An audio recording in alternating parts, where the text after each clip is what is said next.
And welcome back, everybody, to another episode of Bubba the Bat Flip, episode 105. Continuing our trip around the diamond, reviewing the 2021 season with a 2022 look-ahead twist. As always, we're going to the shortstop position today, so super deep. Talked about a lot of these guys last week, so we'll kind of maybe add on some other positional players to talk about at the end of the shortstop position this evening. But before we get to that, you can find me on Twitter at BDentric and my co-host, as always, on Twitter at BatFlipCrazy. Toby, how we doing, man? Doing well, Bubba. December is a busy month in our household. We've got 2 kids' birthdays, my wife's birthday, Christmas, Hanukkah. We got like the whole thing happening in December. So it's kind of a busy time, but it's an exciting time. And I love the holidays. Those are fun things. Yeah, exactly. There's a lot of celebration. There's a lot of good food. Mm-hmm. I saw you're making some nice cookies. How they turned out good. The cookies turned out great. I mean, when you put like a whole large bag of peppermint bark in a cookie recipe that also includes like 1.5 cups of sugar and 2 sticks of butter, like it's hard to mess that up. But it was good. It was good. That's my favorite cookie combo to make, is kind of these like peppermint chocolate, peppermint bark cookies. So awesome. Yeah, if anybody wants a recipe, just hit me up. I'm happy to share it.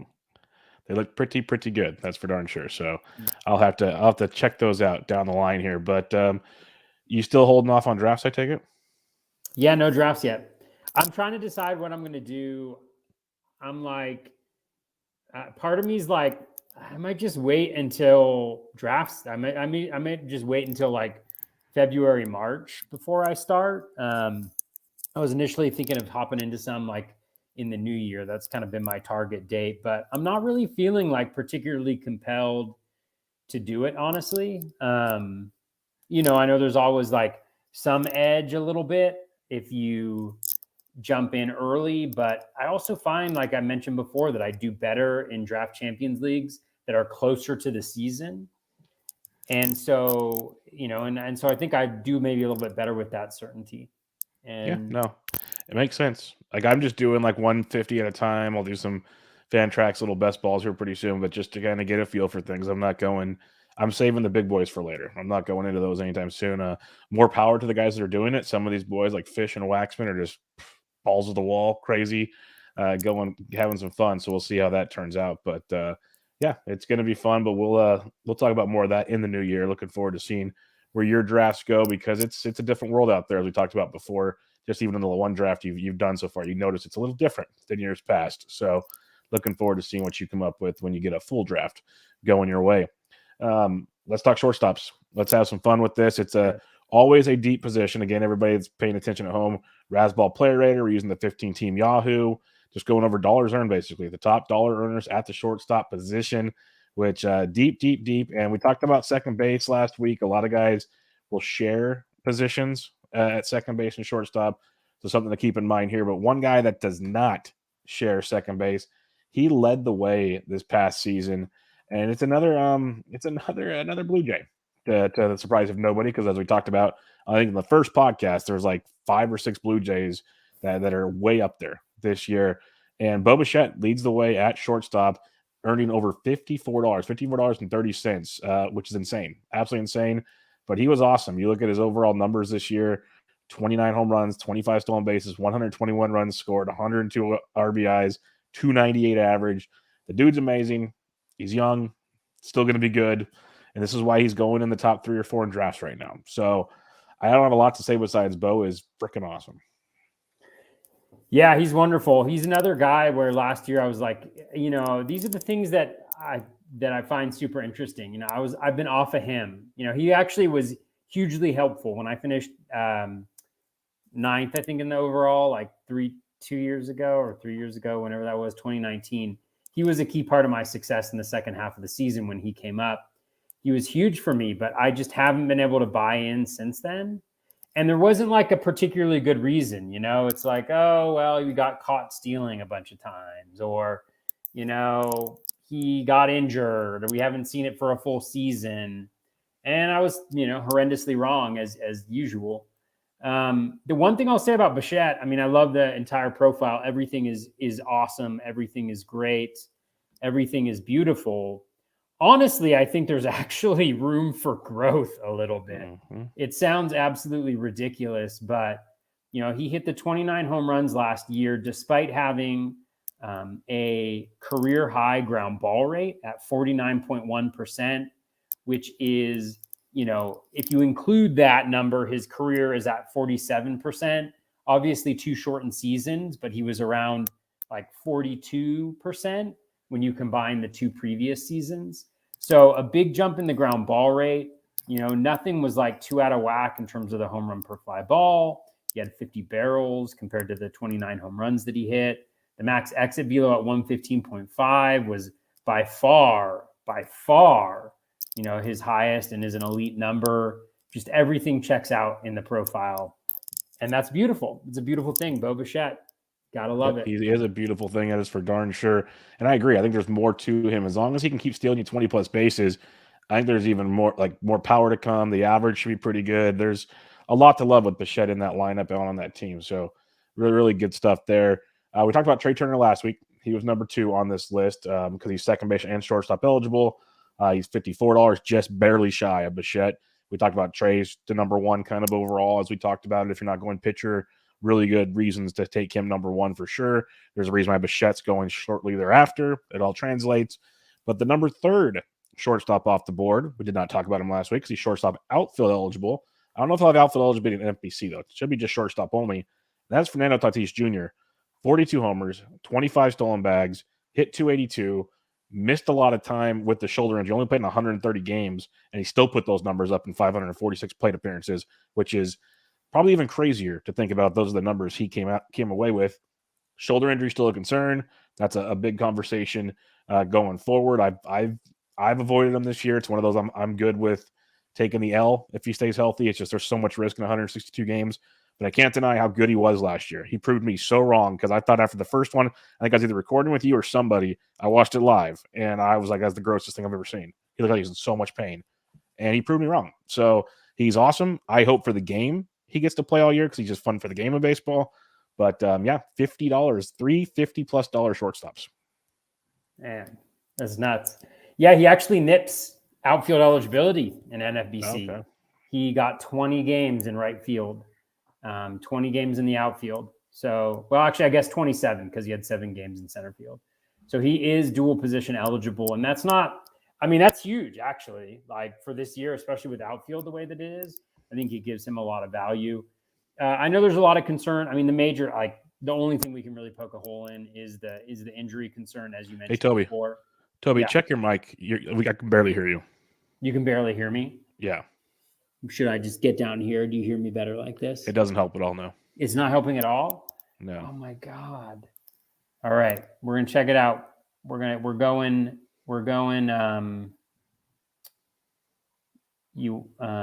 let's see. Does this help at all? No. Is that better? Is this better at all? It's gotten quieter. Now you're mute. Is this better? No. It's still not. Okay, let me check. Let me try one thing here. Ladies and gentlemen, there's nothing. So for those of you who are curious, what's happening with my audio is my my mic, my Yeti mic, the little cord thing that sticks in broke. So it's not working. So now I'm stuck with this.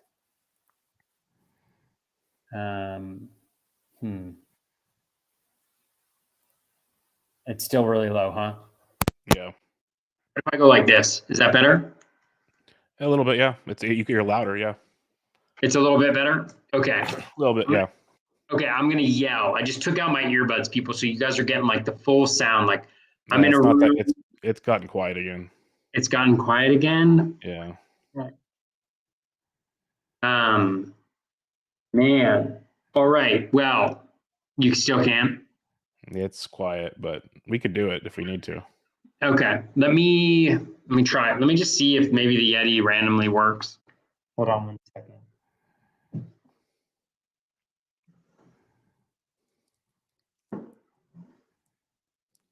All right, everybody.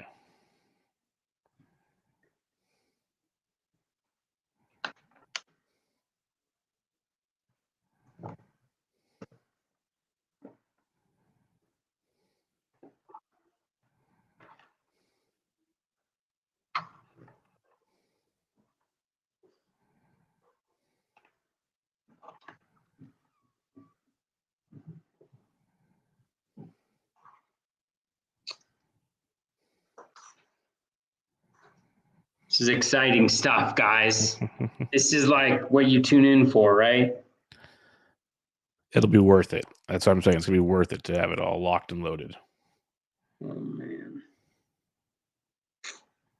I really wish that the Yeti mic people made like a better insert thing. Yeah, it's meant to bend, basically. Yeah, it's like it ends up bending. Yeah, I'm not getting it on that. I'm not getting it on that. Trying to think what I might be able to do. All right, so the difference between headphones. What's that? Can you use the mic on your headphones? Let me check it out. I tried every mic option, but that was in there. It's still really low, right? Yeah. Still really low. All right.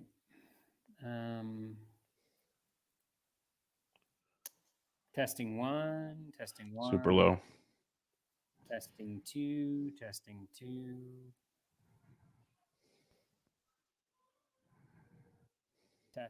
4. Testing 4. Where is the mic on this thing? Is that better? If I talk into the side of it here? Yeah. It is, right? It's over this way? It's that thing on the side, yeah. Okay. Here. Okay. So I'll talk over like this. I'll be like this for the whole time. It won't be for much of a live stream, but it'll be good. This is better? A little bit, yeah. It's still pretty quiet, but it's better. Okay. So I'm going to get really close, get tight and close. I'm trying to get this cord by the next show. I apologize. I don't think there's any quibbles about like anything in the profile, obviously. I think the biggest thing is the injury concern. And there was actually a great segment on the Launch Angle Pod where Jeff Zimmerman and Rob Silver kind of went over like kind of the debate over the injury concern for Tatis. And I kind of find myself in the camp like of not being overly concerned about it, just because he had the full season last year where he was injured, right? And theoretically, like it's not gonna have gotten worse than it was last year, and he was still able to play through it and be very good. It's very clear that he doesn't want to have surgery, and so barring like a greater setback than he has had before, or some just random injury, I'm not too concerned about it. So he'd definitely still be on my target list early on in the first round here. Yeah, he's good. There's no doubt about that. It's just, do you want to take the injury risk? That's the $1 million question with Tatis. So we'll see what happens with him. We talked about Marcus Simeon last week. He's number 4 on this list, $48, nearly 5 guys of $50 or more. So that was really close. But next on the list, I'll let you decide. Do we want to talk Machado this week or next week? Let's talk about it. Third base is pretty brutal. So yeah, let's save him for next week. So he's technically number 5. So we'll go to the next guy here, Jory Polanco. He just missed the cut. We didn't talk about him a ton last week. We talked a little bit about him last week. He's number 6 at $34. Do you have anything else to add about Jory Polanco? Like I said, a lot of crossover on this list. Not really. I think the biggest thing for Polanco is just like last year seemed to be a career year where everything went well. And I don't think we can necessarily anticipate that happening again. That said, like the cost isn't, the ADP isn't as high as what he contributed last year, but you're still I still am a little bit iffy at where he's going right now. Yeah, it's a tough one for sure. Next up, we talked a lot of Javi Baez last week, made $30 last year. We know everyone likes to talk about his, swing and miss and his aggressiveness and all these things that can be problems. On the flip side, the dude continually does it with speed and power time and time again, hits for average still. So Javi Baez is 7th on the list. 8th, we have a new shortstop to talk about. He's shortstop only, and he's from your San Francisco Giants. Brandon Crawford, 8th on the list. Nobody would have thought that going into the season. Made you over $27 this past year. And it was a big year for B-Craw. 24 homers, 11 stolen bases, hit 298. A lot of this people are saying is unsustainable. I agree. I get it. But he also made a concerted effort to change his batting stance, his approach to the plate. So I think there's still something to gain, maybe a middle between what we saw before to what we saw last year. which of where he's gotten drafted and everything, still a pretty good shortstop. If you miss on shortstops, he's not bad. He had a heck of a year, a really, really good year. Don't expect that in 2022, but I think he'll still be good enough type thing. Yeah.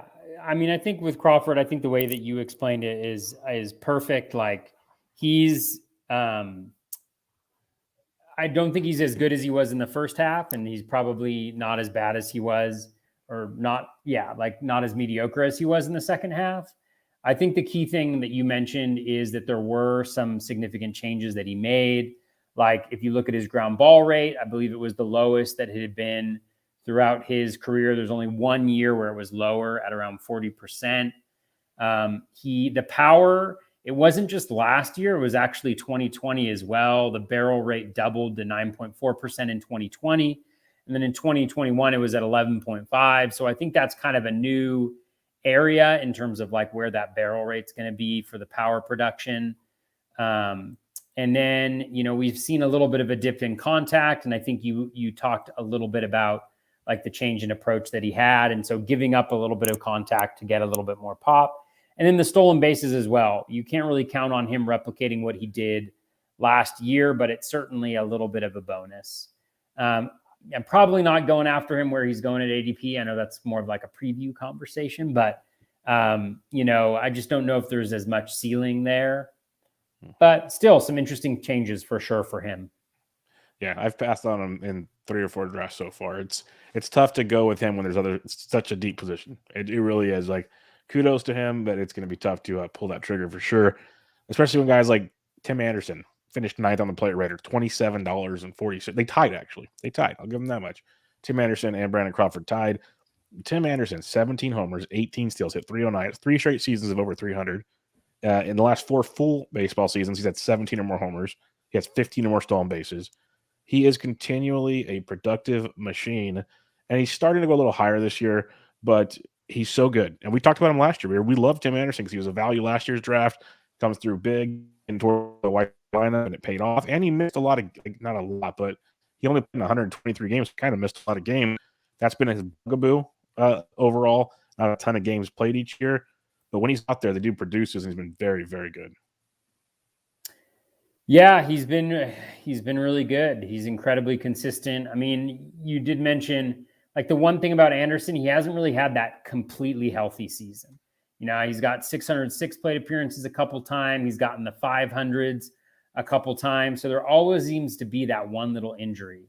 And if you were able to keep away from that, I mean, 2020 easy, I think, would be in the cards for him, like he last had in 2018.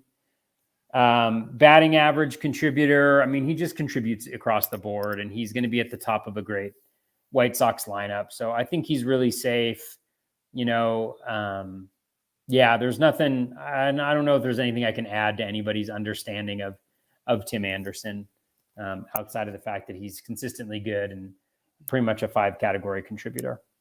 Yeah, you can pretty much plug him in and kind of know what you're going to get. Just hopefully one of these years he gets a full season and he just catapults you.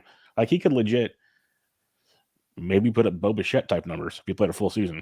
Because he put 120 or 30 games, maybe he plays 155. Those numbers could be insane. So it's pretty intriguing. That's why I think people are starting to finally move him up draft boards a little bit, at least. The 10th shortstop off the board, Carlos Correa, $25 last year. And he finally had contract year. 26 homers was a career high, scored 104 runs, the most of his career, 92 RBIs, second most in his career, walked a ton. The strikeout rate dropped tremendously, the lowest of his career since 2015. And he hit 279, one of his better batting average seasons. So all in all, he doesn't steal bags, as we know, but had basically a career season for Carlos Correa when he picked the best time to do it in a free agent year. He's just a guy, like we talked about with Tim Anderson. Correa struggles to play games. He had a career year because he played 148 games. Only the second time he's played that many games in his career. That's the concern with Carlos Correa, but we've always known the talent's there. So pretty solid season.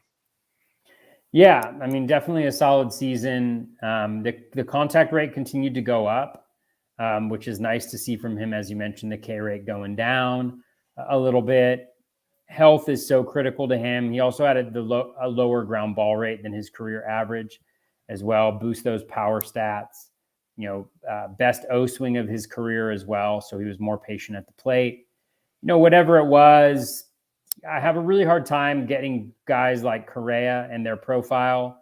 Some of the StatCast numbers are great, just in terms of 116.4 max exit velo, but he doesn't have the same like barrel rate. He had 42, 9.4%, which is fine, which is still strong, but it's not necessarily like jumping out at you too much. Maybe he ends in a little bit more home run friendly environment, wherever he ends up signing. That could certainly be beneficial to him, but still not a guy that really interests me at all in fantasy. Yeah, he's a tough one for me to jump on board with as well. I'm kind of with you there because he's also going around the Tim Andersons of the world and even Dansby Swanson, who we'll talk about in a little bit. Like there's other options around him that kind of, I don't know, tickle my fancy more, I guess, the way it goes. But the next guy on the list is a guy I rarely ever roster, but I might get him this year because he's dropping in drafts. But that's Trevor Story. And he still brought home almost $25 last year, 11th highest shortstop on the player rater. 24 home runs, 20 stolen bases. That's a pretty solid season, 251 average. Average was lower than usual for Trevor Story. The overall production was lower than usual, especially in the power department for Trevor Story. He's a free agent, which is going to make things interesting in this upcoming season. But as a whole, he still produced good numbers. I guess it's like, did he meet value for his draft spot? Probably not. But when it comes down to Trevor Story, he's pretty good. Following drafts this year, he's more in the Tim Anderson draft class. So would you rather Trevor Story, Tim Anderson is where discussions start to become interesting. But for last year, in general, good season, but definitely a disappointing season if you roster Trevor Story. Yeah, for sure. He just never really seemed to get going last year.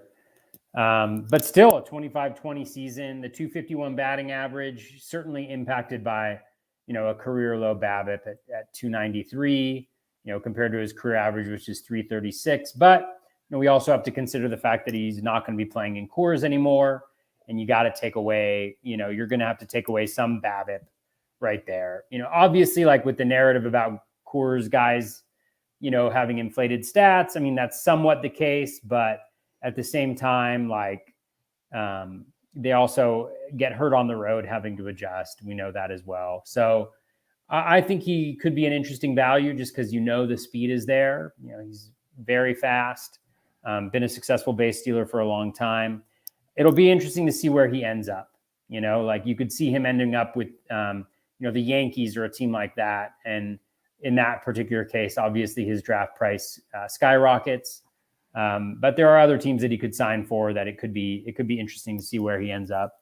So I'm kind of giving him a little bit of a mulligan for 2021, even though it was good, just because it seemed like he was never really right. Was always battling some injuries, and then also the motivation of just being on the Rockies and being dicked around a little bit, like at the trade deadline. So yeah, I think Story's interesting as a bounce back candidate for sure. Definitely an interesting bounce back candidate. It seemed like, trade deadline on, he just didn't care anymore. Just kind of like, screw it. I'm over this. I'm not going to get hurt because I'm going to go make money somewhere else type thing. You mentioned the Yankees. I think the Astros are interesting because you can maybe get him cheaper than Correa and have some fun with that. He fit very nicely in the hole that they have there. We'll have to wait and see how that plays out. But I agree. Definite bounce back potential because the speed's going to play no matter what, as you said. Does the power show up? Where does he go for the power to show up? That's the question with Trevor Story. I think you could definitely have some fun there because just picturing him both with like Altuve and Tucker and Jordan and stuff, it's a pretty fearsome grouping right there. The 12th player off the player rater for the shortstop position, Xander Bogaerts, a little less than $23 this past season. If you just want to talk consistency, which we have a lot at shortstop, which is great, Xander's your guy. He doesn't steal bags. Got you 5 steals this year. You're probably going to get 5+ more often than not. But 23 more home runs. That's 3 straight full seasons of 23 or more. 4 of the last 5 full seasons of 21 or more, which is pretty darn good. He gets you 90 runs plus 80 plus RBIs more often than not. Hits 295. He's hit 273 or better every season since 2015 with a lot of 300 seasons. The dude is as consistent as they come. And it's always been hard for me to kind of pass on him, but it's like we talked about Brandon Lowe last week, and we've talked about some other guys, Brandon Lau, and other guys. Maybe we should start taking into consideration the consistency behind these players and realize it's great to pinpoint this and just write this down and not have to worry about it. Go fill in things elsewhere. So I think the thing that always got me off of Bogaerts was the no stolen bases. But if you build your team properly, what he brings you in batting average and consistency everywhere else, I think is huge. The Red Sox should continue to get better. Great season from Xander. It's typical Xander season, basically. Yeah, for sure. Super steady, like you mentioned. The batting average is always there, which is really nice, especially because, you know, he's kind of pushing into the third round, or even beyond the third round, late third, beginning of the fourth round. Whereas last year, you know, he was pushing kind of that 2-3 turn. And there's nothing that's really changed about him at all. You know, the home run per fly ball rate was the lowest it's been in 4 years. He actually had the most barrels of his career with 41, with a 9.7% barrel rate. He had his highest max exit velo since 2017. So he's not falling out there. He just didn't necessarily get the same level of production. He obviously missed a little bit of time, but you could easily see him coming back next year and putting up another, 30 home run, 100 run, 100 RBI, 5 stolen base season with a really quality batting average, especially in that Red Sox lineup. So yeah, steady as she goes with Bogaerts. I think he's a really solid pick.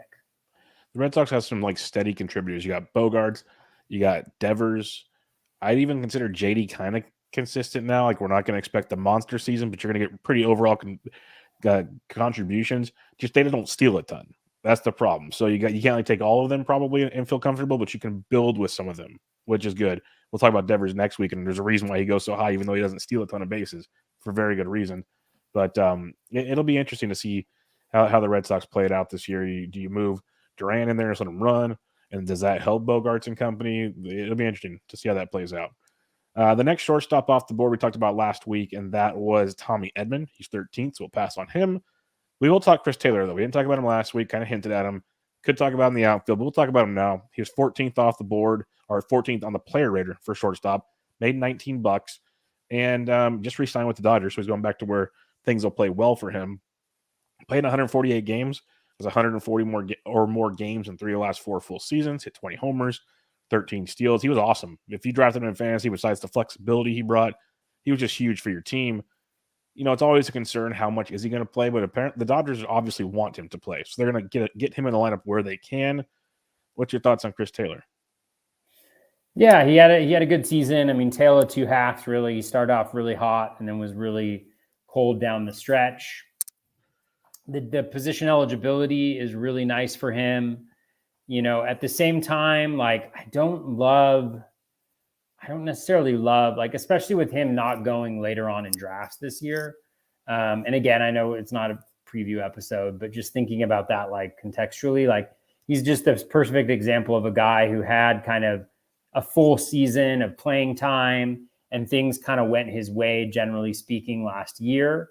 And, and you're paying for that. You're paying for kind of last year and what he was able to provide. And I don't think the ceiling is necessarily, that high. Like I think we saw the ceiling season last year with what he was able to produce. So solid all around. Like the only holes I'd pick a little bit with him are, the contact rate is getting lower. It was down at a career low 69.4%.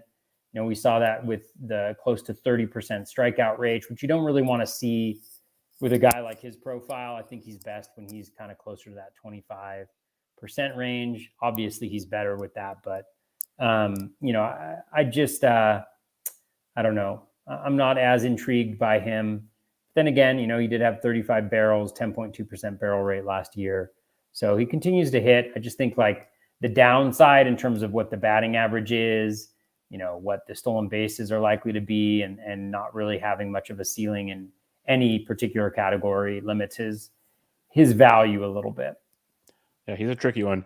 Like I love him for like DCs and stuff because of the flexibility. He's going to help you so many times when you need people to fill in for the week. But there's also the concerns like, does he play 3 games this week? Does he play 5 games this week? Those are concerns as well with Chris Taylor. So it'll be interesting to see where that plays out. But Corey Seager not coming back could be nice because that'll at least open up some playing time. You got Gavin Lux will probably play somewhere in the middle infield, but it opens up a position. to move around, which helps. And if Muncy misses time, like there's ways to fill it in, but a lot of ifs, that's for sure. Next on the player rater at 15th is Dansby Swanson. Made you a little less than $19 this past year. Played in 160 games, most of his career at 27 home runs, 10 more than his career high. Stole 9 bags, which is nice. Hit 248. Pretty much did what we were hoping he'd sometime do. Average, he's a 240 to 250 guy. The power, I think, is 20 to 25 homers, and he can still use some bags. So this is who you're going to get, I think, more often than not. Could even get better. Still young and a very good Braves team. But I loved what we got from Dansby Swanson last year. I had a lot of Dansby Swanson last year. Yeah, super solid. I mean, it's a really great comparison, like kind of him versus Taylor to me. I'm kind of happy that they went after one another just because it feels like Swanson, it feels like people were really disappointed last year with what he was able to do, probably because he started off so slow. But at the end of the season, like when you look at what he was able to accomplish, 27 home runs, 9 stolen bases, that's not nothing to sneeze at. Yes, the batting average was lower than you wanted it to be, but the BABIP was also on the lower end, I think, of what our expectations maybe, should be for a guy like him. He plays every day. He doesn't really hurt you in any particular spot. There's certainly upside. He was moved around a lot in the batting order last year, if I'm remembering correctly. I should probably check this out, actually. He was. I can do this. Yeah, so he didn't really settle into one particular, position. And it's not really that was the issue, but it was so he hit like 5th and 6th mostly, which is a decent spot for him to be in. Like, I would love for him to get more play at that 5th spot right there, because, they're going to have Acuna, they're going to have Albies. If Freeman leaves, then there might be a little bit more opportunity for him to step in there. But he was rock solid. Like, the batting average, again, was the one area where you're maybe a little bit disappointed in what he was able to contribute. But I still think the floor there for the batting average is pretty high. So I like Dansby. This is a really nice area of the draft. I feel like there's a lot of really nice talent around this 120 pick, just thinking about other positions that we've reviewed, who are going in this area of the draft, this kind of 80 to 120 area. That's what always makes it tough when you're talking draft strategy. Do I take a stud shortstop early? Do I wait because it's so deep? Or do I double dip? There's so many scenarios that come into play. Last year I was double dipping. I tried to get one of the big guys early, and then I tried to walk away with Javi Baez as my middle infielder more often than not, but it doesn't always work out that way. So it's definitely I don't mind leaving my draft if Swanson's my starting shortstop. Let's put it that way. I'm fine with that. Totally fine with that in a draft. There's some other guys we'll still talk about that. Not the end of the world either, but definitely don't mind Dansby Swanson there because I think he's could still get better, as we talked about. Miles Straw, we're going to save him for the outfield because he's primarily an outfielder now, so we're going to leave that one for there. He was 16th on the player rater. A lot of that because of his speed. Jake Cronenworth, we talked about, I believe, at first base. He's first base, second base, shortstop eligible. That's big. The 18th shortstop on the player rater made you a little less than $14. I think he did it all after the trade to Milwaukee. Yeah, and that was Willy Adames, who literally left Tampa Bay. Amazing things happened. He played 140 games, 25 homers, 5 stolen bases, hit 262.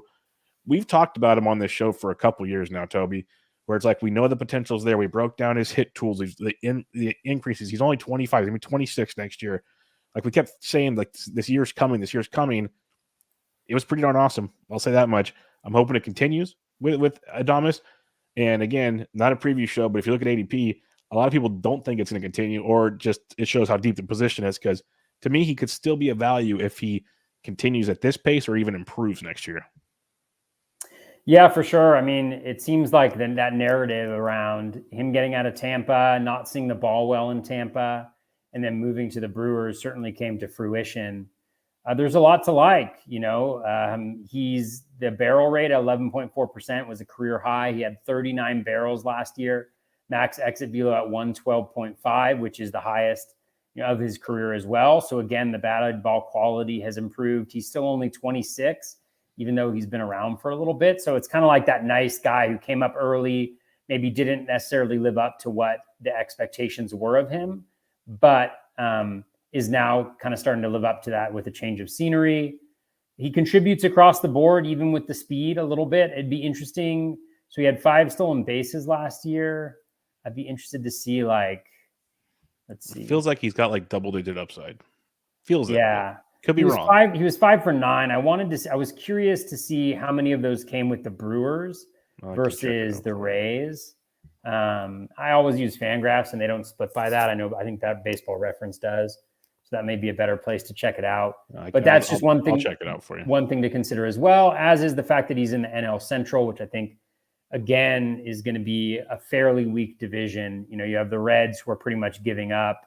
You have the Cubs, who, outside of signing Marcus Stroman, I don't think are going to be very good and don't have a very good rotation. You also have the Pirates in there as well. So like you said, like based on where he's going in drafts, I'm kind of into it. He was 4 for 6 on stolen bases with the Brewers. Okay, so 4 of the 5 came with the Brewers, which is kind of encouraging. So, yeah, I mean, I think he's really solid. There's just the position's so deep, just with really solid guys all around. All right, we're going to skip Jazzy Jazz Chisholm. We talked about him a lot last week, and I think we've kind of made our statements of yes or no on him.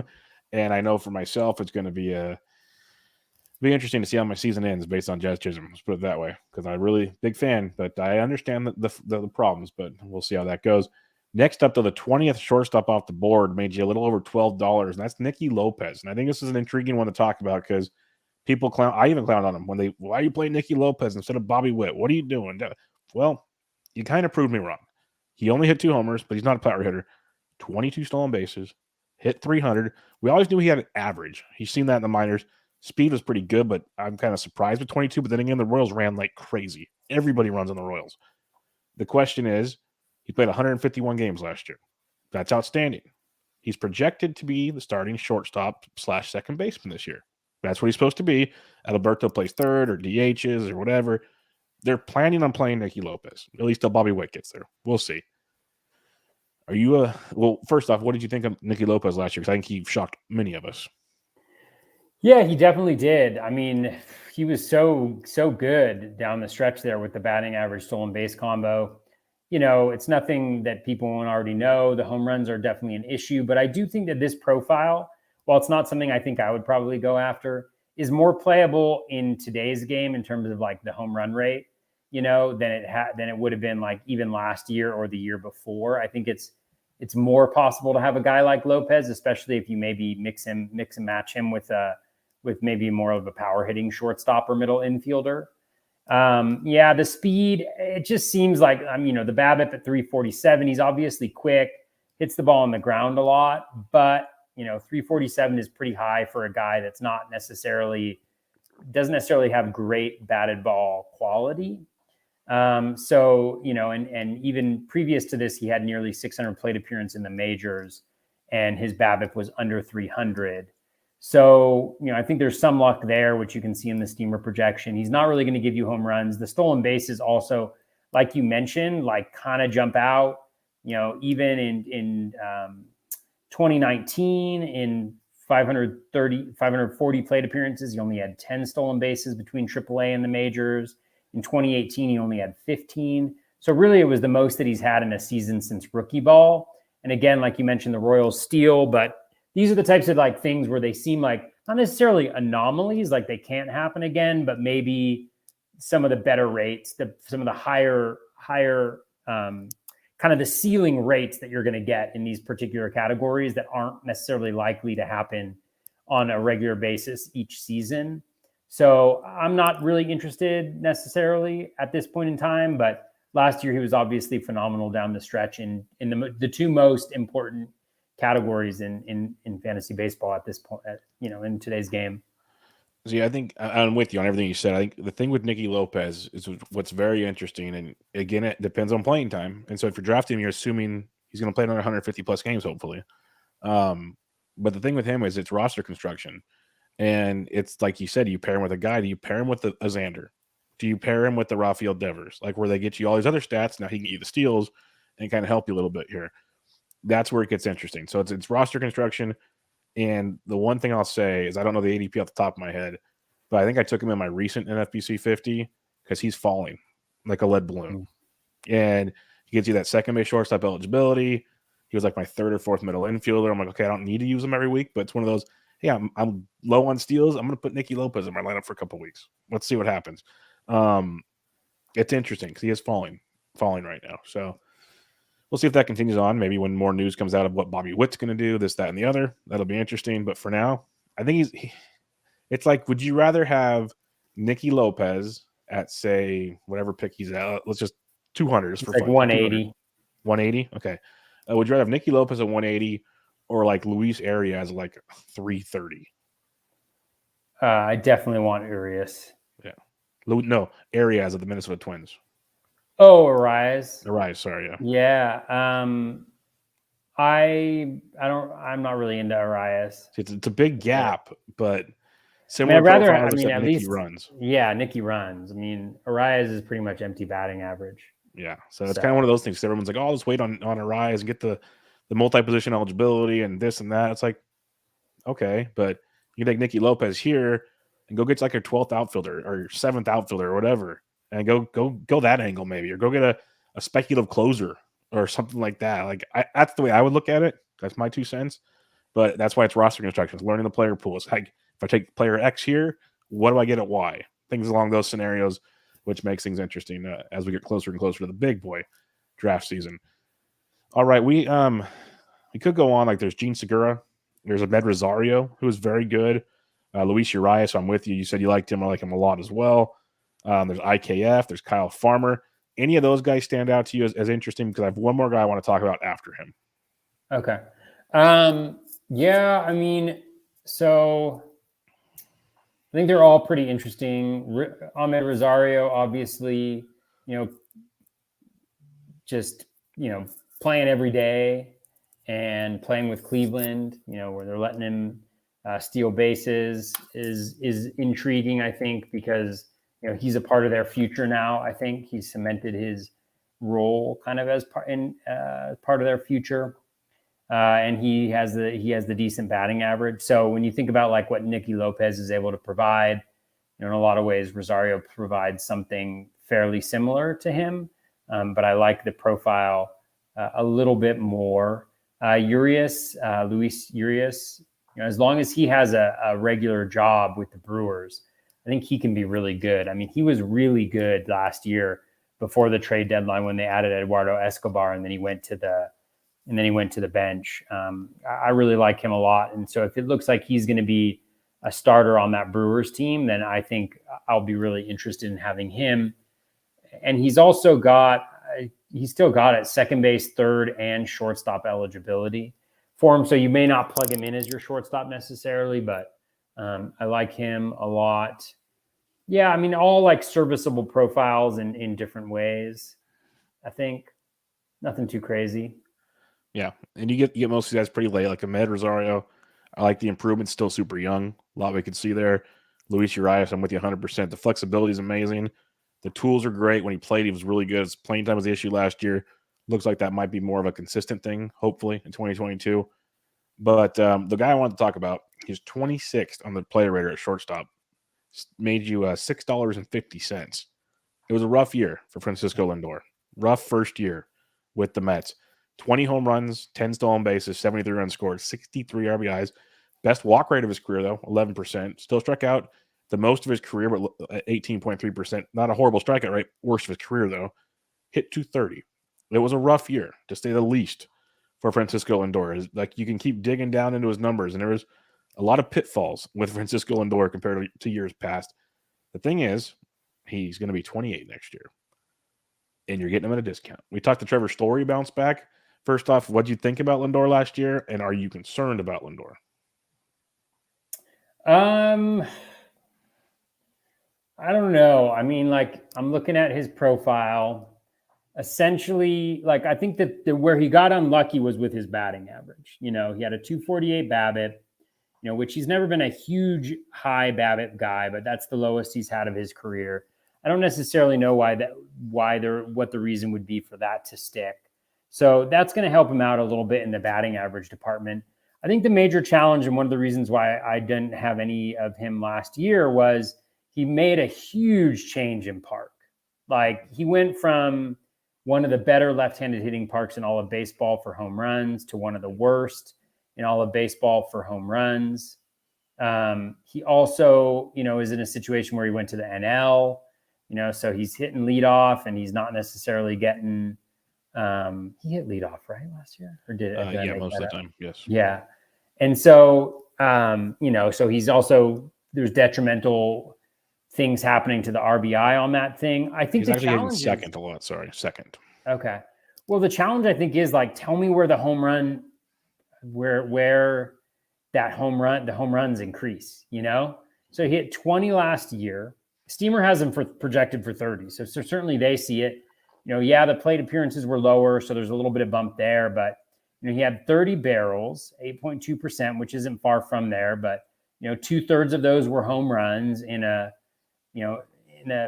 relatively, if you think about the NL East, you have Citi Field, you also have the Marlins Park, which is like the worst in baseball. You have, the Braves, which is good for lefties. You have the Nats, which is good for lefties, and the Phillies, that's pretty good for lefties. So it's a little bit like of a mixed bag there. But yeah, I just, he'd have to kind of get back to his peak power numbers was like 51 barrels. And then you see him getting to like 30. But I just don't know where that happens now that he's 28. But I think kind of his best power days are probably behind him at this point. So I'm not super interested, even though it's coming at a discount. The one thing I'll say is I am concerned about the power. I agree with you there. He only played 125 games last year. Usually he plays in 143, 158, 159, 158. Those are his last 4 full seasons. So if we get back to the 150 plus, maybe he gets closer to like 26, 27 homers. If not, creeps into 30 if things run right. I think if the batting average comes back to that 250 plus range, you'd imagine some of those hits are going to be home runs type scenario. Plays an extra 25 to 30 games potentially that he didn't play last year. Gets interesting, at least. Gets interesting. And he's coming at the cheapest, I think. He essentially becomes Dansby Swanson, I guess, then, huh? Potentially, yes. Oh, yes. darn. 27 home runs, 9 stolen bases for Dansby. Yeah, then it comes into which one plays more games. Because that's the same thing we said about Dansby. First time he finally played a full season, basically. Does he do it again? Yeah. Because when he does that, it's great. We could say that with a lot of guys, probably. Like, play a full season. Good things happen. We talked about it with like Phil Dussault. Plate appearances. So that's the tough one. That's a tough one. But he's always been a guy that plays a lot of games with Lindor. Last year he didn't. Maybe he reverts back. Maybe gets comfortable after 1 year. We'll see. There are a lot of what ifs. But at least you're not playing the first round, maybe second round price for him anymore. So that becomes a little more intriguing. Would you rather take a chance on Trevor Story or Francisco Lindor? Story. Yeah. Okay. I'm with you. With you there for sure. Really not. I'd take Dansby 75 out of 75 times. Because that's the difference in their ADP. Dansby's going at 125 and Lindor's going at 50. 50. I didn't even realize it was that high anymore. That's crazy. So, yeah. All right. Well, that was a lot of shortstops we talked about. So we're going to do some listener questions now because we have some good ones as usual from you awesome listeners out there. So let's start with Ben Tate, our buddy at Breaking Ben _T. This is going to be more tailored towards your preview show, but what are your expectations for O'Neal Cruz, the most popular name when it comes to the shortstop position in fantasy right now, Toby, is O'Neal Cruz. Crushed it in the minors. No sugarcoating that. Just destroyed things in the minors. Everyone's going to quote his barrel rates and max exit velos and everything. Power's insane. Is it sustainable in the bigs? Do you see him making a stance? Because they want to play him right out the gate, it sounds like. Yeah, are they saying that? That's the impression they're making. We'll see, obviously, as spring training and everything takes place. But like they've hinted, basically, they want him up maybe to start the year or early and just go. Like they want to let him run. The Steamer projection's so interesting. It has him at 281. Yep. Which would be nuts. Yeah, I mean, I can't really add anything, I think, to the conversation that people are already having, which is kids just physically, he's 6'7" shortstop. I think we had a joke in the questions about that. I'll throw it in right now. Wake Up asks, has there ever been a 6'7" shortstop in the history of Earth or Mars? Probably not, but the max exit velo, we've all heard it by now, like 118, I think. Dude can crush it. the question will be how he adjusts to pitching, and it's a huge boomer bust pick. And do you want to spend, like he'll be going much higher come draft season, right? Everybody's going to want to be on that. And he also has a little bit of speed too. I mean, Steamers got him for like 2014, I think. So I don't know if I can really add anything onto it. I just think, I think the K rate is going to be the issue. Mm-hmm. If he's able to make enough sufficient contact will be the big thing, which Steamer expects him to be able to. I mean, the K rate is pretty low, and it's not like it's been that high in the minors, and that's one thing that I always suggest people do is kind of double check, because I think narratives like around like Jazz Chisholm and stuff and how his plate appearance or his contact rate is terrible. And it's like, well, if you actually like look at it, it's not these guys are that bad, right? And it's not even actually that bad. But like, he had a 26.2%, 25.7, 23.4, 17.2, last year. So he's kind of in that like mid-ish 20s K percentage, which I think if he can do that in the majors, I think he should be able to contribute. But there also could be a lot of big swing and miss there. I mean, there's a lot of like, not to be a scout, but like there's a lot of like there's long levers there, I think is what they say. So there could be some holes, but I don't know anything. So he hits the ball 118 miles per hour, people. Yep, that's the quote. There it is. He hits the ball hard, hit ball hard, see ball. Like Pedro Serrano, see ball hard. Yeah, like you said, I like how you mentioned that look at what they've done through the minors. He's struck out at a mid-20 clip. Like that's what a lot of these guys do now. Like that's the way baseball has changed. We have to start adapting our brain to guys are going to hit, 260 and they're going to strike out 25 to 30% of the time. That's what they're going to do. That's baseball in a nutshell nowadays, unfortunately. And if that's what he does, great. I'd be more concerned about him lasting at shortstop. That's, my bigger concern. I think the tools are great. He's got some power. He's got some speed. It's playing time. When does he start up there? I think he's a great option in DCs if you're willing to take a chance, because a lot of people are. He's moving up draft boards in DC, so you have to start getting more aggressive on him. Then it becomes a conversation, is he worth the risk anymore? But if all goes right, he's going to get a pretty decent run this year, it looks like, and will be fun to check out. Little Book of Com, our buddy. How many which paid season-long redraft fantasy baseball content guides do the two of you find most helpful? I'm debating between the Process, Baseball Forecaster, the Bat, Master Ball, RazzBall at the moment, but I'm open to other suggestions as well. What about you, Toby? The only ones that I purchase are the Baseball Forecaster through Baseball HQ. I subscribe to that, or I get that every year. And then I also do the Process. I buy the Process every year. Those are the two ones that I get. I think, those are the two ones that I get. Yeah, those are the two that I get every year. I'll throw a shameless plug out there. My third year writing on the Black Book. If you guys want to go get that, knock yourself out. That's on Amazon now if you want to go order that one. But I always do the Forecaster and the Process. Those are the ones I do for preseason stuff. I have other subscriptions for in season, but those would be the ones I'd say go, and Toby agrees on those two as well. So definitely something to check out there. Next on the agenda, Rob DiPietro. Thoughts on Taylor Wall's role? Do you think he's a solid DC target? This is a fun one, Toby, because we know the potential tools with Taylor Walls. The speed's there, a little bit of power as well in the minors. Batting average has been pretty solid in the minors. Playing time. He didn't really get it done with his chance with the Rays last year. They got Brujan. They got other options there. Do you think Wall's worth a shot?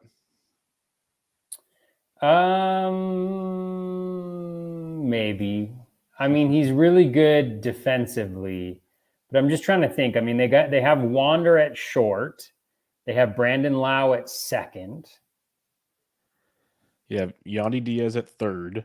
You have G-Man Choi at first. Yeah, so they could theoretically find some playing time for him. And I could see him being like a defensive replacement type of guy. But I mean, my concern with Walls is mostly just how weak of contact he made last year. The O swing is great. The contact rate is really good. But he had 3 barrels, a 2.9% barrel rate. His max exit velo is 106.4, so pretty low. He does steal like a decent amount, but you look at the steamer projection: 8 home runs, 12 stolen bases, and 416 plate appearances. The 416 maybe seems a little high for me.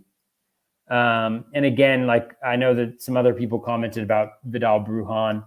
I don't think either of them are really, and there's probably going to be injuries at some point in time, but I don't see either of them as like super valuable fantasy folks next year.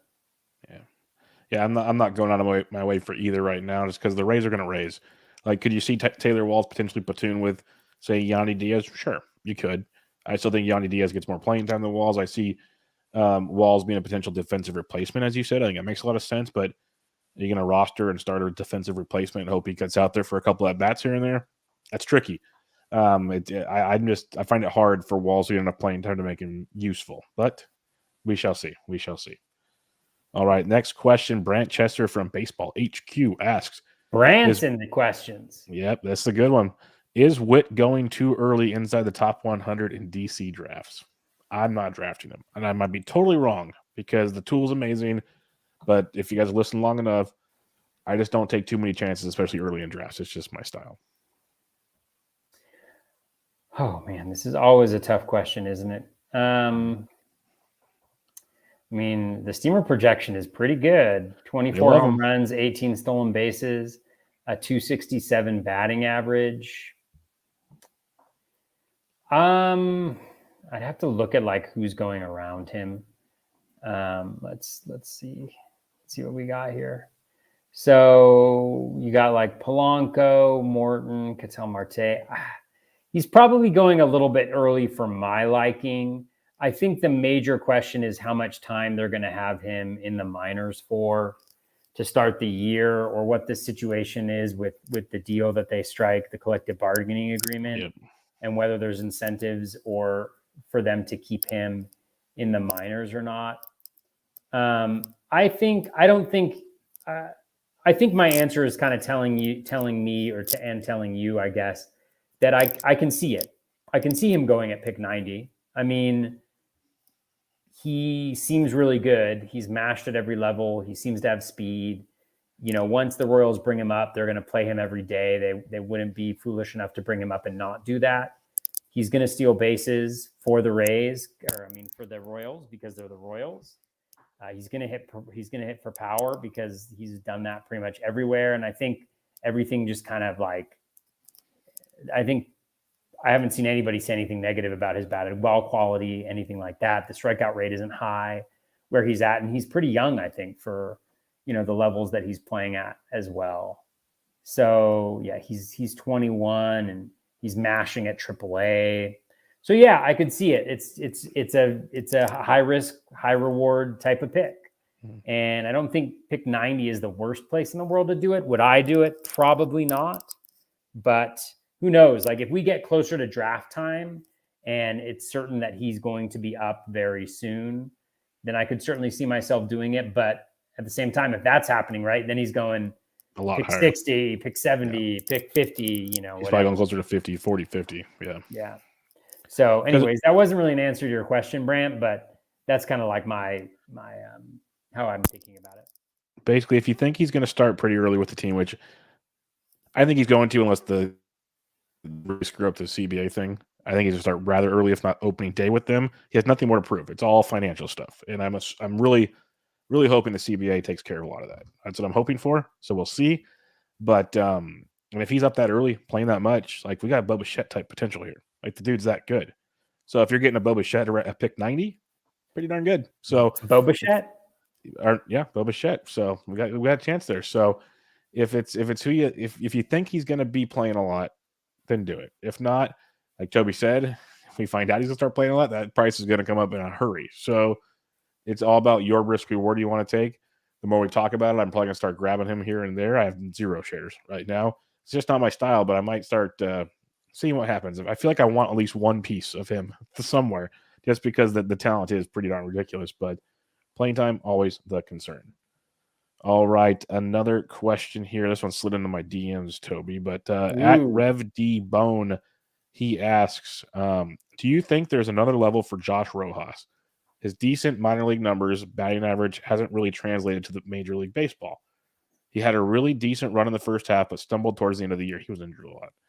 I like the double-digit home run stolen base projection, but I'm not sure that will be enough to earn his current ADP and NFBC 15s at 238. What do you say? Yeah. I'm a Rojas fan, but it's a lot of it's his eligibility. Pick 238, I think, is amazing. We were getting him. He's going to hit towards the top of the lineup in Arizona. I know there's still concerns, but he's got you double. I think the projection's actually low on him personally. Could be totally wrong. Could be just trying to talk myself into what he can do. But I think there's a lot more to him. He was injured a lot last year, playing with a lot of different injuries. So healthy start. He's like Ketel Marte syndrome when it comes to Arizona. So I think at his draft price, I like it a lot. What do you think? Yeah, I'm not that into it. I don't necessarily see a super high ceiling for him. You know, he hit 264 last year, but he had a 345 BABIP, which we don't have a long track record for him, but I don't see him as like a 345 BABIP type guy. The ground ball rate is really high, which is going to limit the power potential. So there need to be a change there. He does have good plate discipline, good contact skills, but only 17 barrels in 355 events. And I think most concerning is his max exit velo on 355 batted balls was 104.6. Now that's like Kevin Biggio level bad in terms of batted ball quality. Let's actually see where that would rank him among qualified people. I'm going to look really quickly.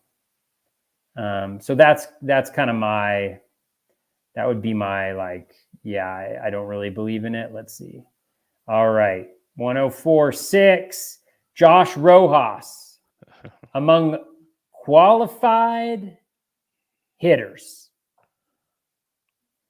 Josh Rojas finished 132nd out of 132 people in terms of max exit velo, which is bad. Nikki Lopez had a higher max exit velo. Although, Mookie Betts is actually there's some numbers that'll surprise you down there. Yeah, there's some decent players here, pretty low here. But, I can't do it. I'm not into it. I'm sorry. Right, fair enough. It'll be more Josh Rojas for me and more times for me to cry. That's what it'll come down to. Sounds good. We'll see what happens. We can't agree on everything. That's good. But he's young. Pedigree's there. We'll see what happens. But that'll wrap up our shortstop review. Deep position. We skipped a lot of guys. We talked about them last week. We don't need to talk about them twice. Listen to their shows. We'll have third base next week, which is so much fun. So much fun. Maybe we'll talk about more shortstops we missed because there's not much to talk about at third base. But final thoughts, Toby, on the season that was at the shortstop position. Yeah, it's a very deep position, very skilled, very talented. Apologies for the audio issues, and if my voice sounds low, I don't know if it got better, Bubba, as we continued. But thanks for sticking along with us through the terrible audio. I'll try to fix that by the next show for sure. No worries at all. It was good. It was good. People will get what they need to get out of this podcast. That's the most important factor. And they know they'll come back next week for more awesome stuff. Third base position. We'll make it fun. I promise. If not, we'll talk about desserts for Christmas and all kinds of stuff. It'll be worth your while. Trust me. I know Toby's got a long list of options. So we will bring up the good stuff on the bad stuff. Bad position, other good topics. We got you covered. That's what we do here on Bubba the Bat Flip. So don't you worry. But until next time, check out Toby on Twitter at BatFlipCrazy. I'm at BD Intric. This was Bubba the Bat Flip, episode 105, your shortstop review. Catch you guys next week.